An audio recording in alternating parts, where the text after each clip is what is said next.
70 পর্যন্ত সলিউশন দিয়েছিলাম। এরপর 72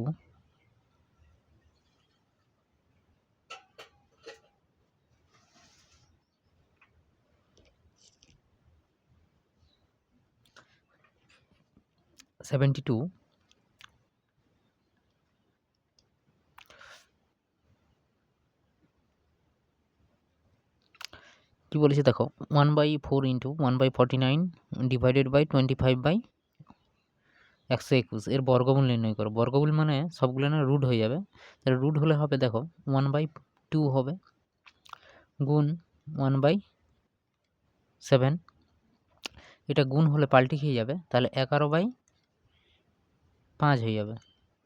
ঠিক আছে, এটা গুণ করলে হবে 11/7 5 35 দুগুণে 70, 11/70। ঠিক আছে, 11/70 বি অপশানটা এত রয়েছে। এরপর 74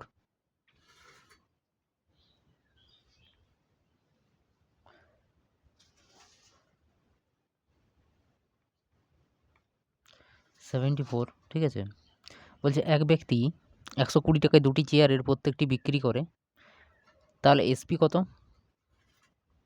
এসপি হচ্ছে 120 টাকা, দুটি চেয়ার মানে দুটো, 120 টাকা। আর একটিতে 25% লাভ হয়, লাভ করে, অন্যটিতে 25% ক্ষতি করে। ঠিক আছে, মানে একটাতে কত হয়েছে 25%, মানে এটা সিপির গুণ 125%, আর একটা সিপি 25% ক্ষতি, মানে 75%। ঠিক আছে, এবারে যে সিপি 125%, এটা সমানই কি 120 টাকা একটা চেয়ারের, তাহলে সিপি সমান কত?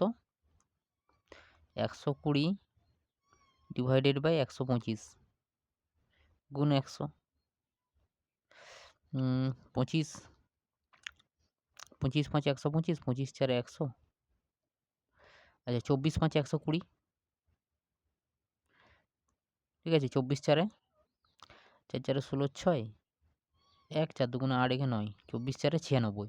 তাহলে একটা চেয়ারের দাম কত? 96। আচ্ছা, আর একটা চেয়ারের দাম সেটা বার করাই। আর একটা চেয়ার সিপির 75% সমান, সেটাও কি 120 টাকা। তাহলে সিপি সমান কত হবে? 120/75 গুণিত 100, 25 3 75, 25 4 100, তাহলে কত হবে? আচ্ছা, 3 4 12 40, 4 4 16, মানে 160।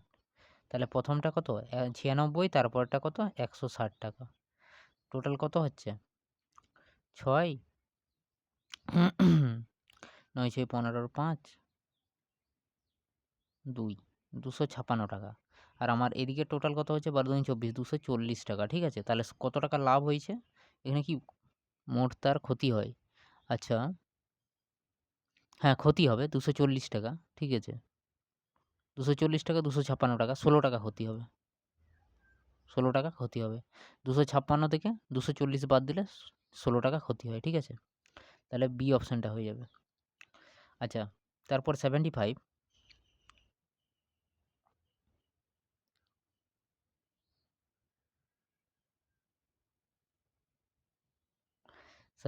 হ্যাঁ,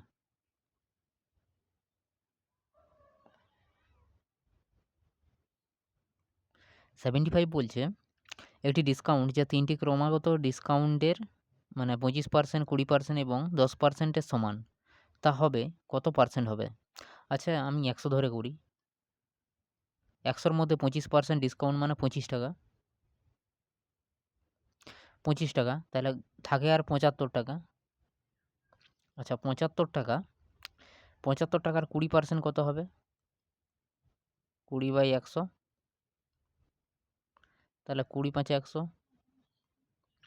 15 5 75, 15×5 75, তাহলে 15 টাকা। এর 15 টাকা, ঠিক আছে। 15 টাকা বাদ দিলে 75 থেকে 15 বাদ দিলে আর কত থাকে? 60 টাকা থাকে। তাহলে 60 টাকার আর কত 10% মানে 6 টাকা। তাহলে দেখি থামো। 5 5 এ 10, 6 এ 16, 6 হাতে রইল 1, 2 একে 3, একে 4, 46%। কত পার্সেন্ট ছাড় দিল? 46%, ঠিক আছে। এই অপশানটা হয়ে যাবে। এরপর 76,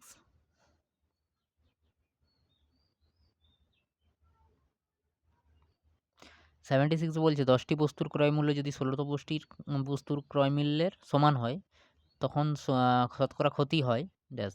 তাহলে দেখো ক্রয় মূল্য সিপি গুণ 10টি জিনিসের ক্রয় মূল্য সমান 16টি এসপি গুণ 16। তাহলে সিপি বাই এসপি সমান 16/10। এর অনুপাত কত? 8 দুগুণে 16, 5 দুগুণে 10। তখন বলছে শতকরা ক্ষতি হয়, ক্ষতি শতকরা হার। দেখো এসপি 5 আর সিপি কত? সিপি হচ্ছে 8, হ্যাঁ ক্ষতি হয়েছে 3 ইউনিট ক্ষতি হয়েছে। 3 ইউনিট ক্ষতি হয়েছে কতর মধ্যে? 8-এর মধ্যে, গুণ 100। 2 4 8, 25 4 100। তাহলে কত হচ্ছে? তো 25 3 75, 75/2 মানে 35%। না সরি 37%, ঠিক আছে। 35 দুগুণে 70 হয়, 37.5%, 37.5%, ঠিক আছে ক্ষতি। এরপর 79, 79 বলছে এ ও বি একটি কাজ 12 দিনে করে, যেখানে বি একা ওই কাজটি 30 দিনে শেষ করে। এ একা ওই কাজটি শেষ করে কত দিনে? তাহলে এ প্লাস বি কত দিনে করে? 12 দিনে করে। আর বি একা 30 দিনে করে। এলসিএম নাও। 12 দুগুণে 24, 60 নাও। আচ্ছা 12 5 60, 30 দুগুণে 60। তাহলে এর এফিসিয়েন্সি কত? 5 থেকে 2 বাদ দিলে 3 ইউনিট, ঠিক আছে। আর বি এর এফিসিয়েন্সি 2 ইউনিট। এবারে বলছে এ ওই কাজটি শেষ করবে একা, তাহলে 60/3, 3 দুগুণে 6 মানে 20 দিন, 20 দিনে, ঠিক আছে। সি অপশানটা হয়ে যাবে। এরপর 80 দাগের বলছে 1780 সংখ্যাটির সাথে কমপক্ষে কত যোগ করলে সংখ্যাটি একটি পূর্ণবর্গ সংখ্যা হবে। পূর্ণবর্গ কথার মানে হচ্ছে কোনো একটা মানে সংখ্যার স্কোয়ার করলে, মানে বর্গ করলে যে সংখ্যাটি আছে সেটাই কি পূর্ণবর্গ সংখ্যা, ঠিক আছে। যেমন 20 স্কোয়ার করলে 400 হয়, সেরকম 400 সংখ্যাটি একটি পূর্ণবর্গ সংখ্যা। ঠিক সেরকম জিজ্ঞাসা করেছি যে 1780 এর সঙ্গে কত যোগ করলে কি হবে? একটি পূর্ণবর্গ সংখ্যা হবে। আগে আমাকে 1780-র কাছাকাছি পূর্ণবর্গ সংখ্যা বার করাতে হবে। যদি আমি 40-এর স্কোয়ার করি কত হয়? 1600 হয়। হচ্ছে না, খুব কাছাকাছি হচ্ছে না, ঠিক আছে। 41-এর করলে 42, এরকম করে দেখবে, ঠিক আছে। এটা 43, আচ্ছা 43 স্কোয়ার করি। এটা একটা নিয়ম আছে। কীরকম নিয়ম? 3 স্কোয়ার করবে 3 তিরিকে 9, 0 নয়, যেকোনো দুটো ডিজিট বসাতে হবে, মানে সিঙ্গেল ডিজিট বসানো যাবে না, দুটো ডিজিট বসাতে হবে। আর 4-এর স্কোয়ার করবে 4 4 16, ঠিক আছে। এবারে পুরো 3টাকে গুণ করতে হবে। কীরকম? 4 3 12, 12 দুগুণে 24, 24 তো এখানে 2 বসবে, এখানে 4 বসবে। তারপরে এটাকে যোগ করে দিবে। তাহলে 9 4 6 2 8, এটা 1। তাহলে 1849, এটা হচ্ছে কত? 1849। আচ্ছা 42-এর স্কোয়ার দেখি, এটা বেরিয়ে গেছে। তাহলে 42-এর স্কোয়ার দেখি, এটা কী হবে? 2 দুগুণে 4, 0 4 হবে। 8 4 4 16। এবারে পুরোটা গুণ করব। 4 দুগুণে 8, 8 দুগুণে 16,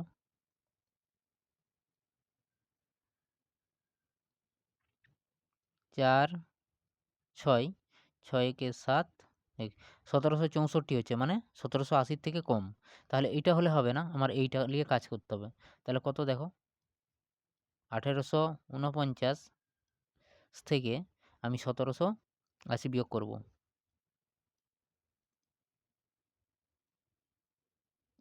তাহলে 9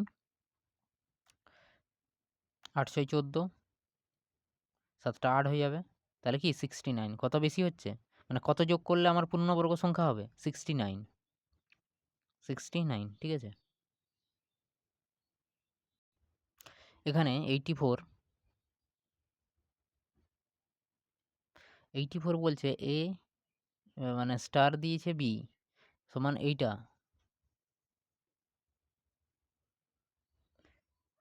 এ টু দি পাওয়ার বি, ঠিক আছে। ঠিক সেরকমই 5:3, তো 5-এর মাথাতে কিউব হয়ে যাবে সমান 125 হবে, ঠিক আছে। 86 কি বলছে, একটি বস্তু 1400 টাকায় বিক্রি করলে করায় এক ব্যক্তির কি 30% ক্ষতি হয়েছে, কত টাকায় বিক্রি করলে ওই ব্যক্তির 30% লাভ হবে। তাহলে দেখো সিপির উপরেই তো ক্ষতি বা লাভ হয়ে থাকে। তাহলে সিপির 70% সমান এটাই সমান 1400 টাকা। তাহলে সিপির 1% সমান বেরাবে, আর 1% করলে কি 1400/70 হয়ে যাবে। আর আমি একদম 130% বার করতে যাচ্ছি। তাহলে 130% সমান 1400/70 গুণ 130, ঠিক আছে। এইবারে 7 দুগুণে 14, মানে 140 আর কি, ঠিক আছে। একটা শূন্য থাকবে, 20। তাহলে 13 দুগুণে 26, দুটো শূন্য, মানে এর দাম হবে কত, এর 130% লাভ করতে গেলে আমাকে কত টাকায় বিক্রি করতে হবে, কস্ট প্রাইসের 130%, সেইটা কত 2600 টাকা, সেটা কত 2600। তাহলে এটা কি এসপি সমান কত 2600 টাকা, ঠিক আছে। এই অপশানটা হয়ে যাবে। এরপর 88 দেখো, এটা কিছু নাই, এটা আছে কি এ কিউব মাইনাস বি কিউবের সূত্র আছে শুধু, ঠিক আছে। উপরে এ কিউব মাইনাস বি কিউব আছে, আর নিচে ওই সূত্রটাকে ভেঙে লেখা আছে। নিচে আছে কি এ square plus A B plus B square, এইটা আছে। এইবারে আমি যদি এই এ কিউব মাইনাস বি কিউব এটাকে ভেঙে দিই, তাহলে কি হবে দেখো, এটা এ ধরতে হবে কাকে, এ সমান 2.33, আর বি সমান 0.3। এখানে যেটা উপরে দেওয়া আছে যে 2.3 হোল কিউব, এটাকে 0.3 ধরতে হবে, ঠিক আছে। ধরলে কি হবে, এটা কিউব করতে গেলে কত, 0.3 কিউব করো, 0.3কে 3 বার গুণ করো।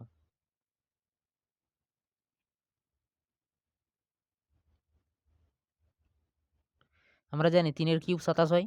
আর 3টা দশমিক 3টার পরে কেন বসবে, 3টার পরে দেখো দশমিক আছে, 1টার পরে, 2টার পরে, 3টার পরে, ঠিক আছে। তাহলে 0.27 এইটা হয়ে যাবে। এটা করবে, তাহলে এখানে কি আসবে, এ minus A minus B A square plus A B plus B square, এটা থাকবে। আর নিচেও এইটা থাকবে, এ square plus A B plus B square. এই দুটা কেটে দিতে হবে, উপর নিচে কেটে যাবে। তাহলে এ মাইনাস বি, মানে এটা বিয়োগ করতে হবে, 2.3 থেকে 0.3 বিয়োগ করলে 2 হয়, 2 হয়। তাহলে অ্যান্সার 2 হবে, ডি অপশানটা হবে। আচ্ছা, 90 দাগের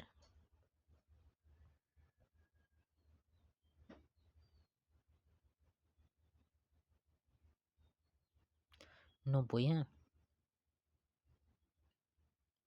90 দাগের কি বলেছে, কোনো সংখ্যা 2/4 1/10 অংশ যদি 240 হয়, কোনো সংখ্যা এক্স হিসেবেই ধরো, ঠিক আছে। 2/4 গুণ 1/10 সমান 240। এটা কাটলে কি হবে, 12 দুগুণে 24, 120। তাহলে এটা গুণ করে দাও এবার, আর কাটা যাবে না। x সমান 10 4 40, 12 4 48, 12 4 48 মানে দুটো শূন্য, 4800 টাকা। কত? 4800। ডি অপশানটা হবে। সংখ্যাটি কত? 4800। এবারে 93 বলছে দুধ ও জলের একটি 40 লিটার মিশ্রণে 10% জল আছে, কি পরিমাণ জল যোগ করলে নতুন মিশ্রণে 20% জল থাকবে? দেখো, মিল্ক আর ওয়াটার কত আছে? 40%, 40 লিটার মিশ্রণে। আচ্ছা, এটা টোটাল মিশ্রণটা কত? 40 লিটার। সেখানে 10% জল, মানে 4 লিটার জল আছে। 4 লিটার জল আছে, 36 লিটার মিল্ক আছে। এবারে কি পরিমাণ জল যোগ করবে? জল যোগ করতে বলেছে, তাহলে নতুন মিশ্রণে 20% জল থাকবে। এটা হয়ে যাবে 20%। তাহলে এটা যদি 20% হয়, এটা তাহলে 80% হবে। এইবারে আমি তো শুধু জল যোগ করেছি, মিল্ক তো যোগ করিনি না। তাহলে মিল্কটা 36-এর অ্যামাউন্ট 36ই থাকবে, ঠিক আছে? যদি 36 মানে এখানে 10% যেহেতু প্রথমে জল ছিল, সুতরাং 90%ই আমার মিল্ক থাকা দরকার। কিন্তু এটা হয়ে গেছে কত? 80%। তাহলে আমি বলতে পারি 80% সমান 36, 36, তাহলে 20%-এর মান কত? সমান 36/80 গুণ 20, 20 4 80, 9 4 36, 9 4 36। তাহলে 20%-এর মান কত? 9। তাহলে 4 লিটার ছিল, এখন 9 লিটার হয়ে গেছে। কত হচ্ছে? 9 লিটার। তাহলে কত যোগ করেছে? 9 - 4, 5 লিটার। কত লিটার? 5 লিটার অ্যাড করেছে। সি অপশানটা হয়ে যাবে। এরপর 94,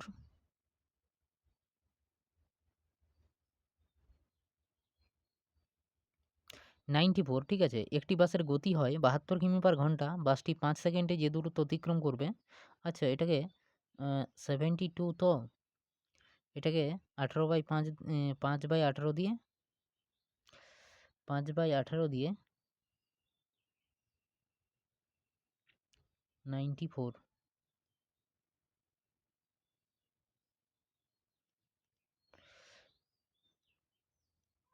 72 ইন্টু 5/18 দিয়ে গুণ করো। 18 4 72 সমান 4 5 20 মিটার/সেকেন্ড। তাহলে 1 সেকেন্ডে কত যাচ্ছে? 20 মিটার। 20 মিটার তো? তাহলে 5 সেকেন্ডে কত যাবে? 20 5 100, 100 মিটার। ডি অপশানটা। এখানে দেখো 96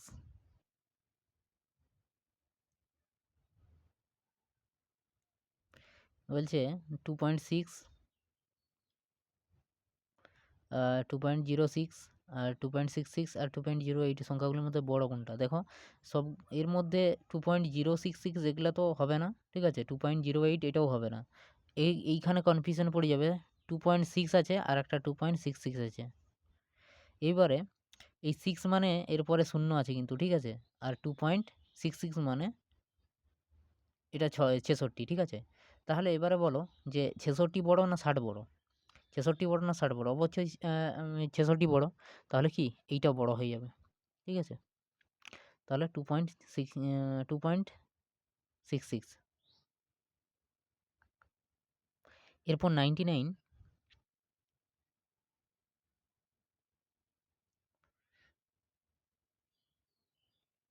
99, ঠিক আছে? a এর 90% সমান b এর 30%। তাহলে এটা সমান x এর পার্সেন্ট। তাহলে x এর মান কত? আচ্ছা, আগে a/b এর মান বার করাই, অনুপাত বার করাই। তাহলে a 90/100 মানে 9/10, a গুণ 9/10 সমান b গুণ 3/10। এই 10 10 কেটে দাও। তাহলে a/b মানে 3/4, 3/9, ঠিক আছে? তাহলে 3 তিরিকে 9, তাহলে A/B 1:3, ঠিক আছে, 1:3। আর 1:3, আর এখানে বলছে x এর মান, তো তাহলে আমি এটা এরকম লিখি যে A × x% সমান B সমান B, তাহলে x% সমান B/A, বা x সমান পার্সেন্টেজ মানে নিচে থাকে, এই পাশে গেলে গুণ হয়ে যাবে, তাহলে এখানে 100 গুণ হবে। এইবারে b এর মান কত? b এর মান 3, এর মান 1, এর মান 1 আর b এর মান 3 মানে 300। 3/1 গুণ 100 সমান 300। তাহলে এর মান কত? এই x এর মান কত? 300। এরপর হচ্ছে 100 দাগের, এটাই লাস্ট কোশ্চেন।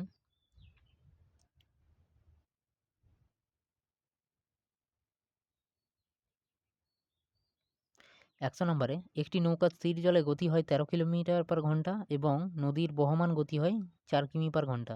আচ্ছা দেখো, স্থির জল মানে speed of boat, speed of boat কত? 13 কিমি/ঘন্টা। আর স্পিড অফ কারেন্ট কত? 4 কিমি/ঘন্টা, ঠিক আছে। এইবারে বলি, কি বলছে, স্রোতের অনুকূলে নৌকাটি 68 কিলোমিটার যেতে কত ঘন্টা সময় লাগবে?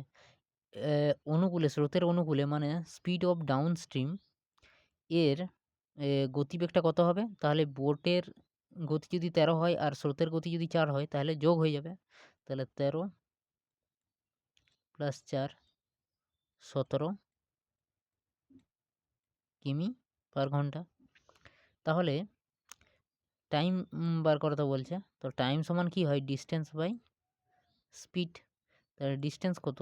68, বাই স্পিড কত? 17, 17 × 4 = 68 সমান 4 ঘন্টা।